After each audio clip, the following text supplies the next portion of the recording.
এলাকায় কিছু হলেই মামলা দিয়ে হয়রানি করা মামলাবাজ রেজিয়ার বিরুদ্ধে এলাকাবাসীর মানববন্ধন। স্টাফ রিপোর্টার মোহাম্মদ দেলোয়ার হোসেনের প্রতিবেদনে দেখুন বিস্তারিত। সাথে রয়েছে আমি আনিসুর রহমান। টাঙ্গাইলের ধনবাড়ী পৌর এলাকার বদ্ধটাকুরিয়া গ্রামের ২৪শে ফেব্রুয়ারি ২০২৫ তারিখে বিকালে এলাকাবাসী ঐক্যবদ্ধ হয়ে মামলাবাজ রেজিয়া বেগমের বিরুদ্ধে মানববন্ধন করেছে। এলাকাবাসী সূত্রে জানা যায়, ছোটোখাটো কোনো ঘটনা ঘটলেই বিভিন্ন লোকদের এবং এলাকার সাধারণ মানুষদেরকে বিভিন্নভাবে মামলা দিয়ে হয়রানি করে এলাকাবাসীকে অতিষ্ঠ করে ফেলেছে।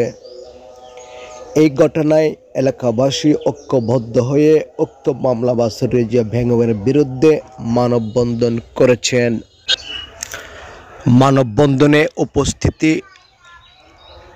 স্থানীয় জনসাধারণ উদ্বেগ উৎকণ্ঠার সাথে জানান, মামলাবাজ রেজিয়া বেগমকে দ্রুত আইনের আওতায় না গেলে ওই এলাকায় বড় ধরনের কোনো সংঘাত সৃষ্টি হতে পারে।